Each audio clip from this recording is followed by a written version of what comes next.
The Carpathian mountain range spans 209,000 square kilometres in a great arc across Central and Eastern Europe.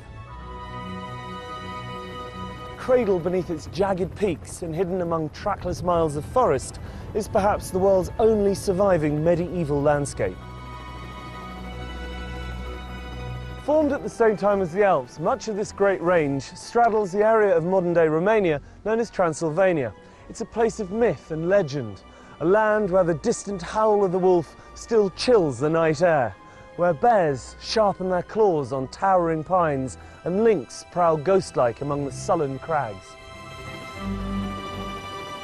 Carpathia is truly vast. Almost the same size as Britain, it constitutes the largest tract of unfragmented forest left in Central Europe, and is home to the world's greatest concentration of brown bears and 45% of Europe's big carnivores. Their presence helps to preserve one of our most abundant ecosystems.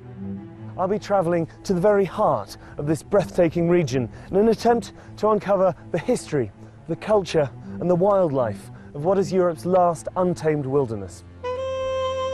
My journey will take me through the foothills, where ancient villages survive practically unchanged, despite Romania's stampede towards modernisation. I'll be exploring the forests and mountains beyond, as we go in search of the European brown bear, and find out why this elusive species is so vital to the survival of the environment. On my way, I'll be meeting a dedicated group of individuals, whose passion for this area is helping to redefine its importance as one of the great surviving wonders of the natural world.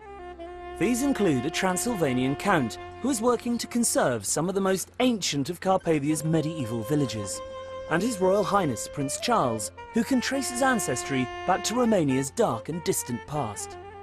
The genealogy shows that I'm descended from Vlad the Impaler, you see. So I do have a bit of a stake in the country. As it were. With its deep gorges, cliffs and windswept bluffs, Carpathia is a popular destination for lovers of adventure sports. People come here from all over the world to rock climb, kayak and get back to nature.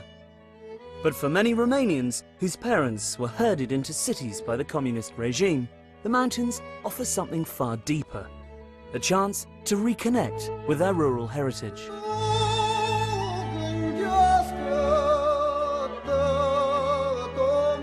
To get a feel for the geography of this unique mountain range, I joined Mihai Constantinescu, leader of the local Alpine Association, his wife Mihaela and their friend Nicoleta Carpaneanu for a two-day trek through the Apuseni region. Yeah, finally. Thank you. Yeah, these roads are a bit labyrinthine. Yeah. Must get used with this. Hi. Nicoleta. Hi. So where exactly are we going? Today we're going to have around 15 kilometers. Yeah. We'll set the tent tonight, and tomorrow we'll do the rest of the trip, and finally we'll reach the daffodil fields. That is very spectacular, and we have to be there because now they are fully bloomed. At their very best. Yes. You see, that's the traditional way of harvesting the woods. Yeah. They're using horses for that, to carry the woods. Yeah. And this would be... This is wood for the firewood, isn't it? Yes, For the oven. exactly. Yeah. Will be used for fire. As you head up into the hills, the terrain rapidly grows wilder and the forest closes in around you. This is a world so ancient and unspoilt that our presence feels as ephemeral as the footprints we leave behind us. All my life, I've dreamt about visiting the Transylvanian wilds, but where Bram Stoker describes a sinister and haunted landscape, instead you find yourself in a world more redolent of Tolkien. This is actually the longest cave in Trascou Mountains. It has more than 2 kilometers of caves and galleries. So this great chasm is a system that goes right back through the mountain? Yes, it's going through the mountain. You can actually go and get out on the other side. You can see the place where the water goes in, and it pops up here. This tributary, though, is part of the Ariash river system. Yes, exactly. And the gorge that we're about to walk to is the next door valley, I presume? Yes, it's a parallel valley to this. It's like several hours of walking. Well, lead on. Okay.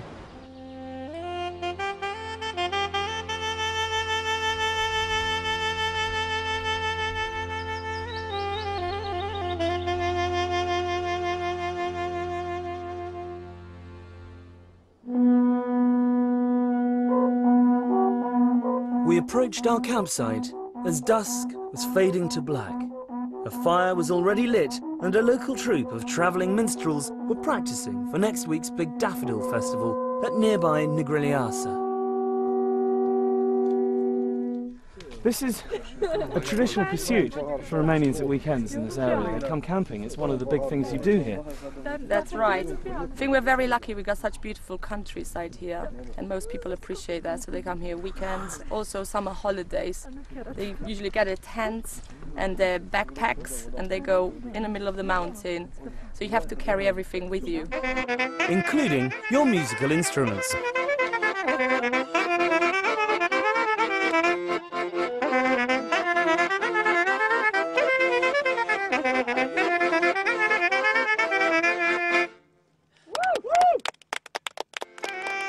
The festivities continued late, a single small island of light and warmth in a vast ocean of night, the only other illumination being a pale, vociferous moon.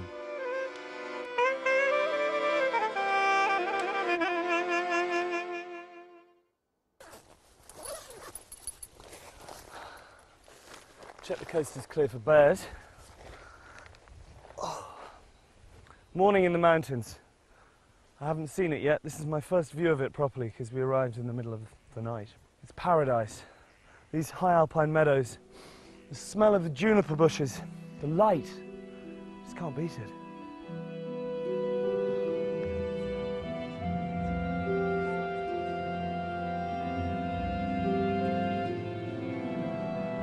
After a long morning's walk, we reached the wild daffodil pastures of the Apasan Hills. And although the festival was due to be held the following week, the ground was already a carpet of white. Well, I'm so glad we've finally made it. It's taken us, Yes. what, 2 days, 50k, thereabouts. And here we are finally. Yeah, nice place to come to. What an amazing place to Yes. come to. It's truly wonderful. Thank you so much. My pleasure, My anytime. guide. I think we should sit down and just take it all in.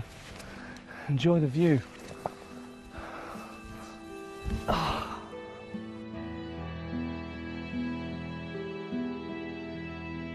These stunning meadows of daffodils are just one of Carpathia's many floral spectacles, as I discovered when I caught up with head of World Wildlife Romania, Erica Stanciu, at a local food and crafts festival in Nucșoara.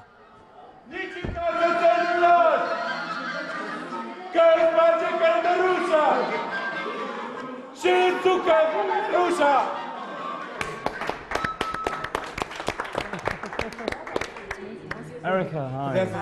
Hi, thank you. Nice to see you. What a wonderful spectacle. Is this a regular occasion?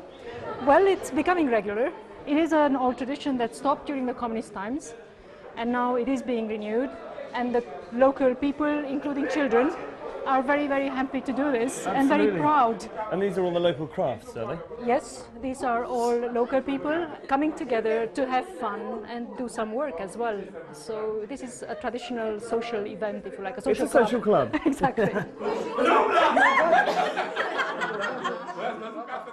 Why are the Carpathians so important, so unique? Well, because we still have large areas of wilderness, which means very well balanced ecosystems with the whole array of habitats and species that were naturally here and still naturally are here with the natural processes still happening. Because this is really unchanged from the way it was 1,000 years ago.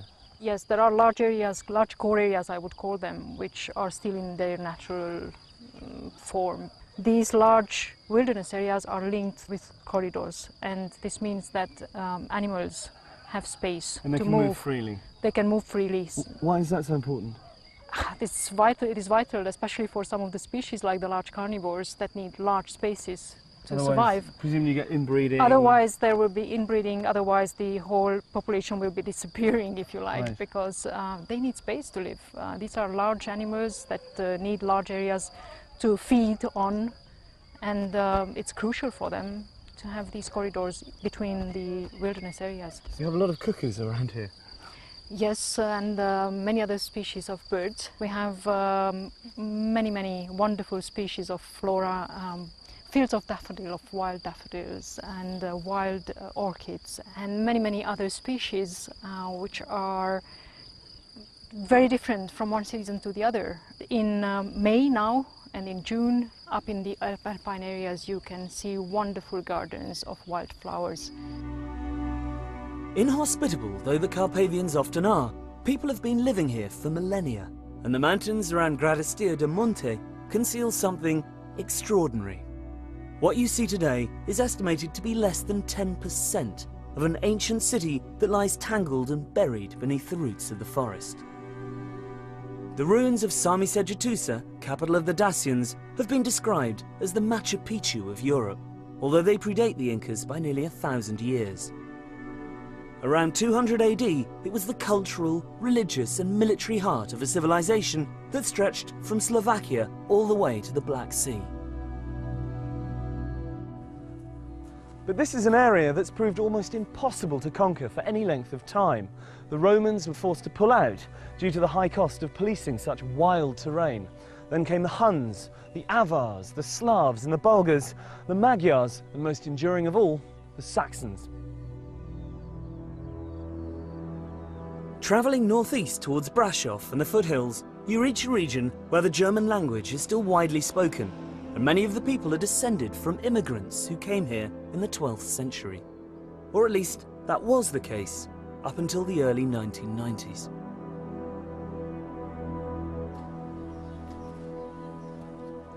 This is an all too common sight these days. Empty houses, derelict village halls, crumbling churches. And while the younger generations spurn the peasant lifestyle for the draw of the big city, a far larger problem faces areas like this one.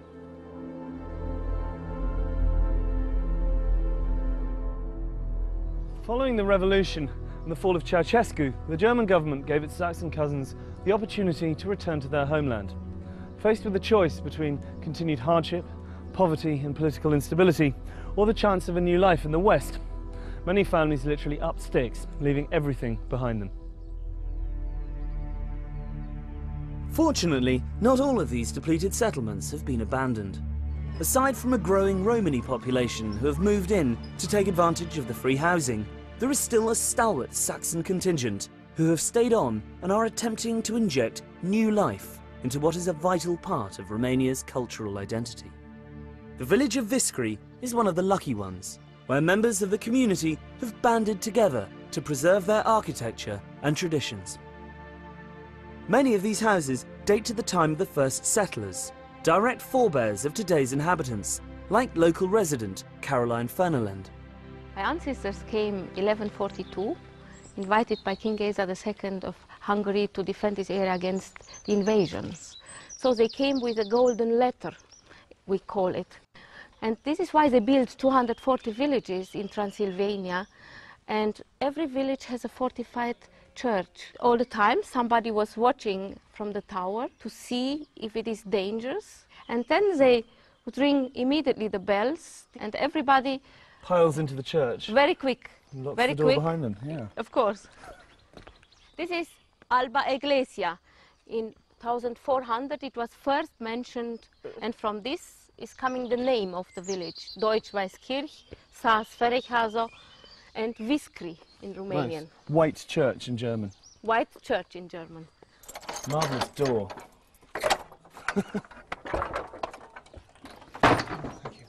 It is a very simple church, and our daughter, she finds some rules from 1640, how the community was organized and what they have been allowed to do and what not. For example, if somebody during the service was snoring and your second neighbor would hear you, you have to pay a fine. So it's okay if you fall asleep, but you must do so very quietly. Very quietly, yes. And presumably there was a pecking order in terms of where people sat in the church.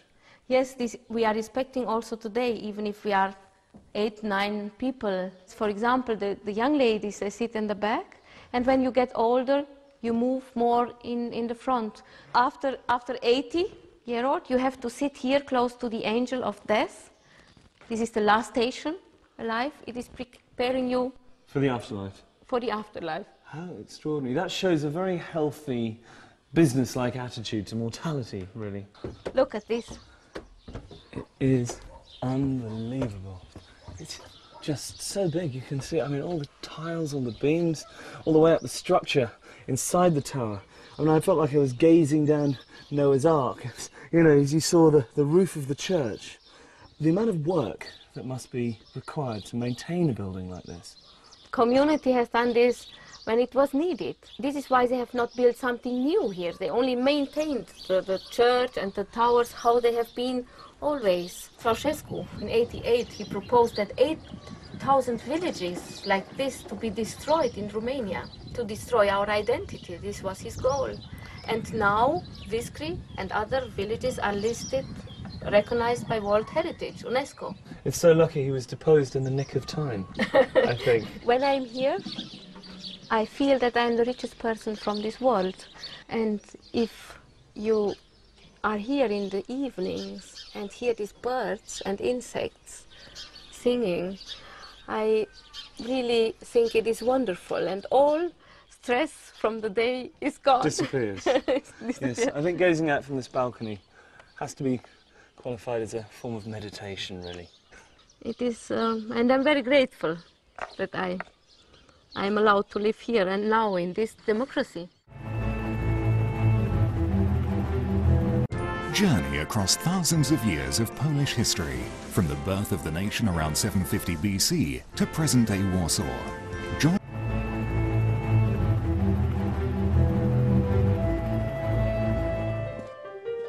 While the 21st century is starting to make its presence felt here, for the Saxon contingent, daily life is still remarkably unchanged. With the influx of tourism and the opening of several guest houses embracing both the traditional and the more modern, greater effort is being made to preserve the old ways. Everyone in the community has their role, whether it's the daily grind of making flour and baking bread for the village in stone ovens, or looking after the livestock. When you live this close to the Carpathians, one of the more full-time jobs is tending the sheep.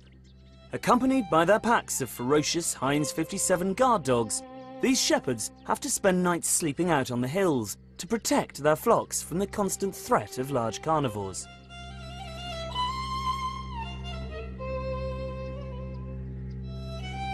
Am avut. Deci acum ce să spunem asta? Cum atacă lupul? They had problems usually the wolves are attacking. Lupul te atacă, te pândește. Șade drept o grămadă cu mărăcini undeva, vine, te vede că ai trecut încolo și s-a sărit pe oaie. Does he ever get scared? Because presumably if he catches a wolf attacking a sheep, he's got to go out there and try and bash it over the head with his shepherd's crook. Nu mi-e teamă, dar el e fioros. În momentul când în momentul dacă l-a pus de-l vezi tu înainte și nu te vede el, e bine. Dacă te vede el și l-ai văzut tu, răgușești. Nu mai poți răi, gata. Would he rather there were no wolves, or is 1 or 2 sheep a year an acceptable loss to have large carnivores living in Romania? Deci să nu ai pierdere, pagubă. Dar să fie urși lupi. Poți să fie urși lupi, dar să nu ai pagubă. Every day, Stelker and his colleagues drive their flock for miles across the open pasture.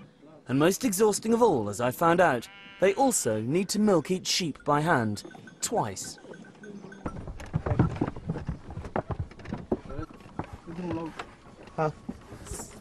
Hello? Yeah? It's official, I'm milking a sheep. It's not as easy as it looks. That one's empty, Joe. We're done. Let's try this. Very nice, sweet. Alas, this way of doing things could soon be outlawed, as dairies and local cheesemakers are shut down because they can't afford to comply with the bewildering battalion of EU health regulations.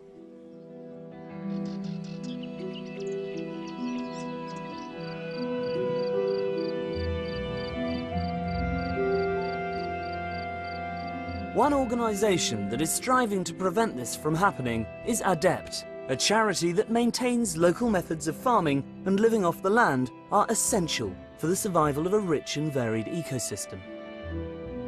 I caught up with British-based founder Nat Page. We're now in a typical damp lowland hay meadow, which is probably the most threatened kind of habitat in the whole of Europe today. They existed around villages in Western Europe and Eastern Europe, and really they've only survived in Eastern Europe. Here, just in this square metre where we're standing, in the beginning of June, there will be 60 different flower species in every square metre. The diversity of the flowers is just absolutely unbelievable. And that's because this has never been fertilised and has never been sprayed. And this kind of landscape is of fantastic European importance. You say it's under threat. In what way? There are two reasons. One is the need for farmers to make money. So unless they can get value for the goods they produce under these conditions, they'll be forced to intensify. And the other is abandonment, that if this land is left uncultivated, it will degenerate into a low value scrub, which doesn't have nearly the diversity. And we're not talking just about flowers here. There are between 100 and 200 species of butterfly that have survived because of the lack of spray. And so we're trying to protect the biodiversity.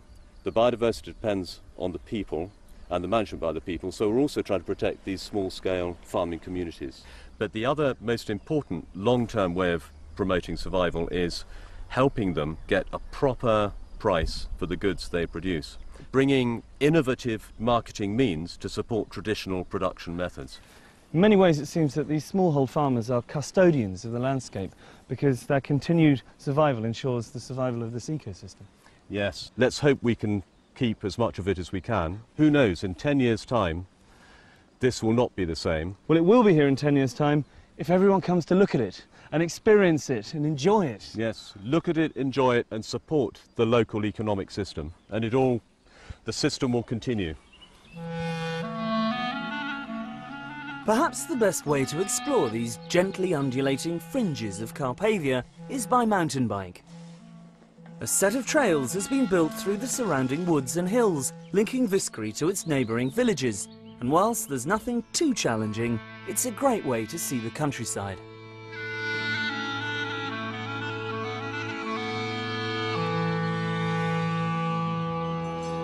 I arrived back to the village at dusk, in time to witness one of the most iconic spectacles of rural Transylvanian life. Early each morning, the cattle, individually owned by members of the village, take themselves out to pasture. In the evening, they unerringly manage to find their way back again. For anybody who thinks cows aren't intelligent, have a look at this. They know exactly where they're going, they don't need to be told, they just peel off into their respective homes.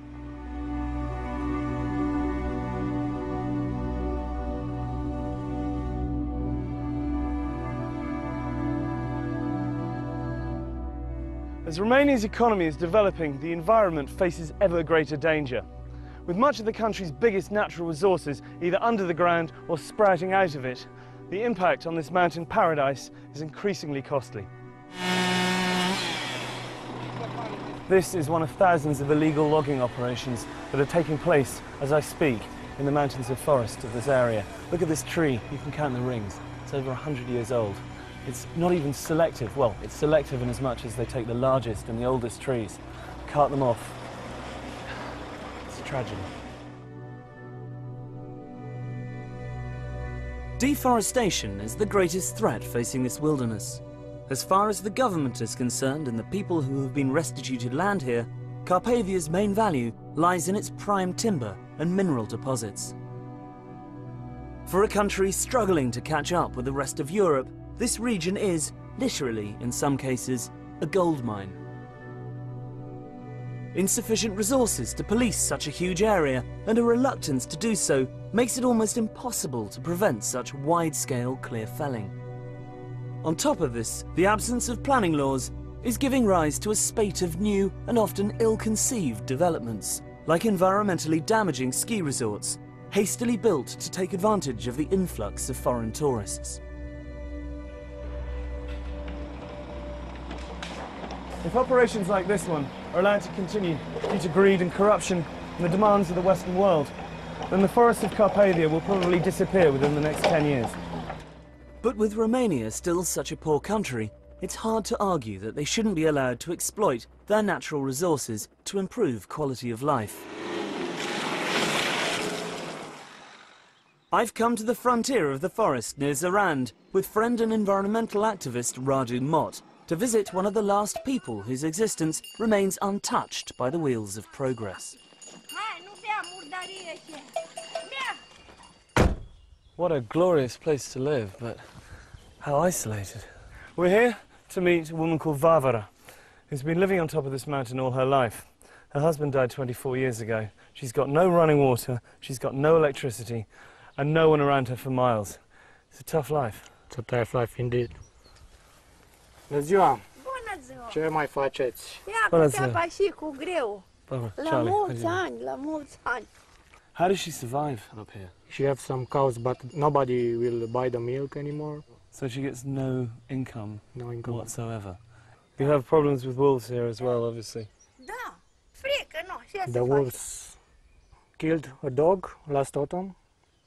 The wild boars is destroying the crops. And she's got no one else to protect her if they come, you know. Just the dogs. They don't look very fierce, I have to be honest. So she purely subsists off the vegetables she grows and from the milk and the livestock. Exactly. And water, what does she do for water? I can't see any springs around here. De unde vă aduceți apa? De tot din pădure de jos. There's a spring down in the forest. How does she get it up here? Am mai dus cu vadra, dar nu mai pot, numai cu sticlele duc. She's carrying plastic bottles full of water because she cannot carry the buckets anymore. Well, there are 2 buckets there. Why don't we go and fill them up for her? Cu astea cărați apa. Da. Vă ajutăm noi să le... Ok, let's do it. Dacă vrea. Okay, back in a minute. I'm not surprised she's scared of coming down to get water in the woods when she's had a dog being killed outside her very door, you know. The wolves attacking one of her dogs while she was probably in the house. I'm sure she's afraid, but Romania, it's known for this tradition of coexistence between people and large carnivores. And this is a particularly important section of the Carpathians. This corridor connects a separate population of brown bears in Apuseni Mountains in Central Carpathian with the main population from Southern Carpathians. Large carnivores can exist in Europe without acceptance of local people. There is motorway planning to be built further south that will completely block. Well, they're not going to be able to get across, so... Exactly, without effective mitigation solution. It cuts that migratory route straight in half. Exactly, it will be a total barrier for wildlife. Well, here's the spring. I see what she means. It's a long way to come, isn't it? Yes, it is. Especially if you need a glass of water in the middle of the night and you hear the howling of the wolves outside. I presume that this is scooping out the water. Yeah. Right.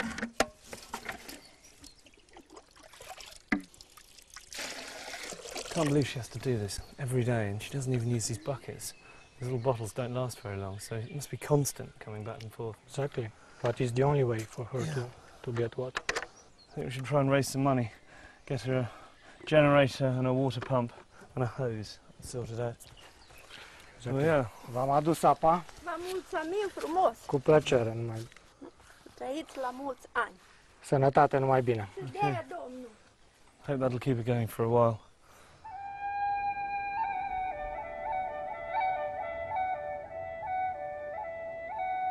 It is remarkable that so much of Romania's natural forest survived communism, a fact that can be partly ascribed to what has ironically become a right-wing pursuit: hunting. One reason the Carpathians are still home to big predators is because Ceausescu forbade hunting by ordinary citizens, according the European brown bear total protection in order to have exclusive access to trophies in the late 1970s. Today, Romania is home to over 5,000, around half of Europe's total bear population. One man working tirelessly to ensure their survival is naturalist Christoph Promberger. I joined him on one of his regular trips to monitor bear numbers in the forests north of Brasov.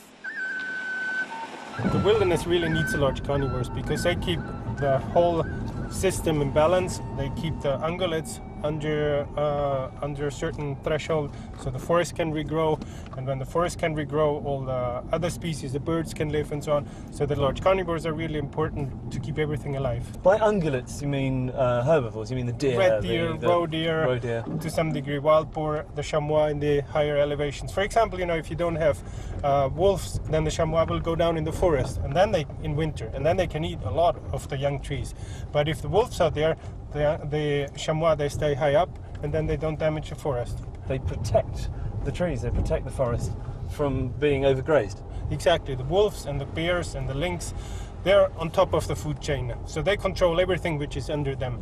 When they control the ungulates, like the deer controls something below them, and so on. The whole chain keeps going. But if the wolves and the bears and the lynx are gone, then everything gets out of balance. I can't believe how many lorries there are. This is such a common sight on these sort of roads. You just see one every 2 or 3 minutes, it seems to me. It's terrible, yes. I mean, they're taking so much more out than they should, or that they could take out. It's absolutely not sustainable. Why is it so important to preserve these forests? I mean, Romania is a poor country, and wood is one of its greatest resources. Well, that's true.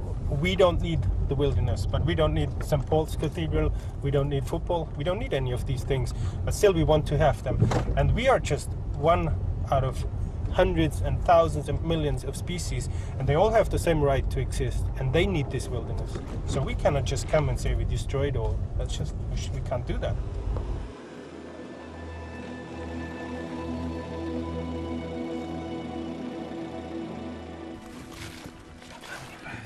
In this area, there's about 25 bears that are coming more or less regularly to the side. The height is just around there, about 150 meters from here. We gotta be very quiet now. They're the same family as the American grizzly, aren't they? Yes, they're actually the same species. They're just a different subspecies. Okay. Yeah. We might look out, there might be already tracks. Yeah, that you find tracks on the ground. They don't really attack people very often. No, don't worry, don't worry. No, I don't. I'm with you, I protect you.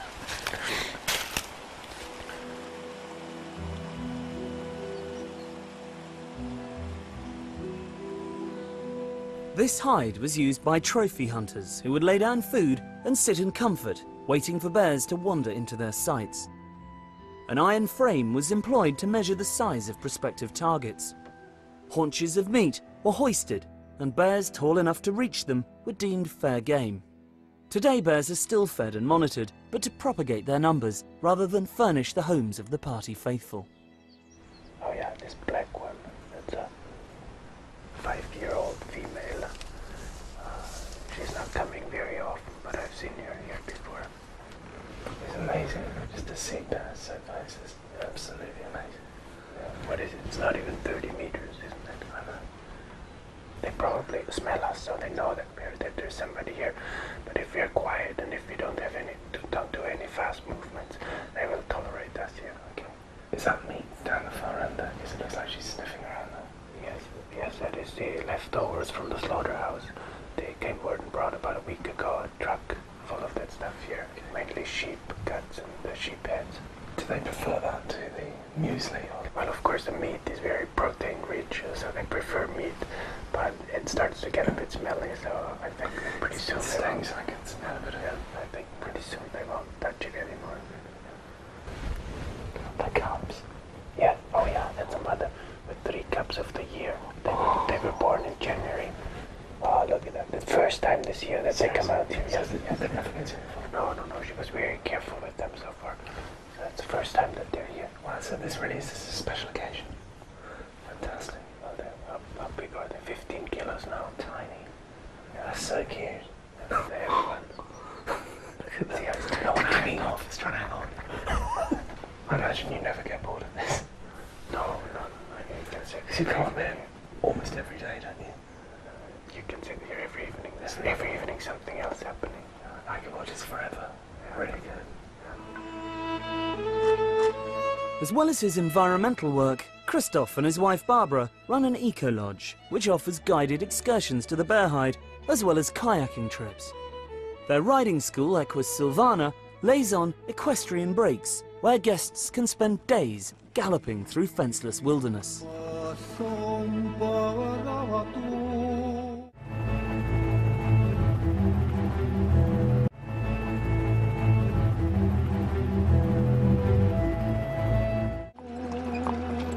Miklișoara, in the Hungarian-speaking area of Carpathia, is a small village near Barault.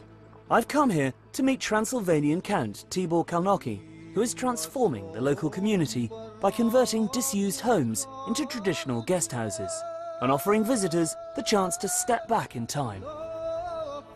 Tibor, hi. Welcome, Charlie. Good to see you. This is the most impressive hunting lodge.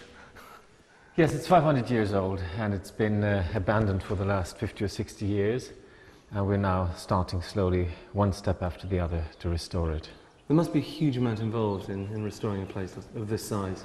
Yes, first a lot of research to see how it has been before, and then the techniques, the old techniques, have to be used. So it's quite a big job. So you're doing everything in the traditional way? By hand. By hand. How many buildings have you got in the village? In this village there are 6 houses with barns and all the other buildings around it, and then the manor with its domain. So it's if we take the buildings themselves, it's something like a dozen of So you're buildings. creating quite a space for people to come and stay and experience the village life here. I know this is just open pasture, but it does feel like we're in some great park. Yes, these wonderful trees, which are hundreds of years old, have been giving shade to the cattle, and that's why they're here. They're here, and they're mostly oak, it seems to me. Mostly oak, and some of them are over 500 years old. Tell me the history of your village. I mean, your family have been associated with this area for nearly 1,000 years, haven't they? Well, the village itself is the oldest of the whole region, of the Sekla land, as we call our region, which is populated by the Seklas. And it's going to have its 800th anniversary this year. The family is slightly younger. They came only 40 years later, so it's something like 760 years now. A relative newcomer. Yes, absolutely. And you were living in exile for quite some time during Ceausescu's reign. Yes. You then got the go-ahead to come back. Exactly. How So was that? I was raised mainly in France because my grandfather had already to leave just before the Second World War, actually, as an anti-fascist. Poor man, he was anti-fascist and anti-communist and was born in 1900, so he had a difficult life. He was ahead of his time. Yes. I came back in the 90s and started to sue the state for illegal expropriation, and I won some of the cases, but we don't have enough land to make a living from. So we decided to live from tourism, because it's the ideal way also to support the villagers themselves. For example, in our guest houses we employ more people than we have beds, and we're very popular within the village, because the way we employ people allows them to keep their farms. If they would go to the city, they would have to give up their farms and their way of living. Exactly. So this is just the right way for them to earn an extra living, but to keep their own lifestyle. And not compromise that. Exactly. Do you think that this wonderful way of life, do you think it's doomed? Is it inevitable that it will die out? I hope not. You know, I've seen in America and already in England also reenactments of, in open-air museums.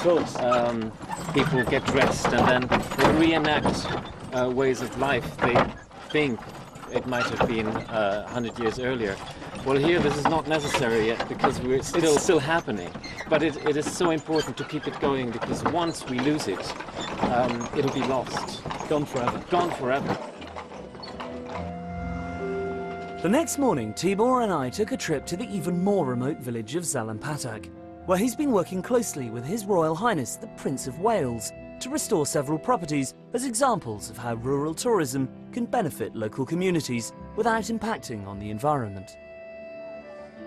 One thing about Romania that I always find surprising is you drive down these roads in the middle of nowhere and you come to these little pockets of civilization.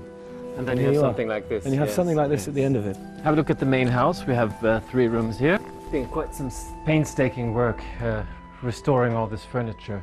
And your carpenters did the veneers and did all of this? Yes, and the polishing and the upholstery and everything. And even these electrical fittings had to be restored. And the paintings? Paintings, most of the paintings have been hand-picked by HRH. I love this. This is a carpet, presumably. Yes, these are Turkish and Caucasian antique carpets. Once they are too old to be kept on the floor, we put them on the walls. Well, it lends a warmth to the room. Absolutely. Which I imagine you need in the middle of winter, because it gets quite cold here, doesn't it? Exactly, you got it right, yes. I've seen this colour on certain buildings in parts of Spain. Is this a traditional lime wash here? Yes, here it's called Transylvanian blue, and it's a characteristic here for serfs' houses, for stables, for houses that are not dwelling houses. So this is the old stable building, which we converted a bit to a more comfortable place. Yeah, just a bit. Well, it's a fabulous place to come and hide away. What's the inscription there? I got the Wales bit. Yes, it's a tradition to document the dates of building and renovation in houses in the main beams. So this one reads, this house has been renovated by Count Tibor Karnocki in 2009 for the Prince of Wales. It's so satisfying watching craftsmen at work. It's immaculate when they put the tiles in. Yes, I wonder how they get it right. It's not so obvious, actually. No, it is like doing a jigsaw puzzle, really, Yeah. I think. Tell me, Tibor, why did the Prince of Wales fall in love with this particular place? I mean, I can see it's very beautiful, but why here? I suppose it is because it's a place where the local population still lives in total harmony with the environment, with nature. And it is not complete and total wilderness like up in the mountains. It is actually handmade, but it is the perfect cohabitation of man with nature. It's easy to forget in such comfortable surroundings that the forest is still only a few feet away from the back door. A fact I was reminded of when I took a quick stroll in the adjacent hills. Walking up through fields of orchids along the edge of the tree line, you are completely immersed in the natural world. I never dreamt that I would actually see bears in the wild outside of Bearhide, but here was a sight I'd been hoping for all along. Proof that man has yet to ruin this pristine and innocent landscape. This is incredible. I can't believe my luck. Look. This is why the Carpathian forests, mountains and villages need to be preserved in all their untamed glory. Not just for the benefit of future generations, but to ensure the survival of Europe's most endangered carnivores.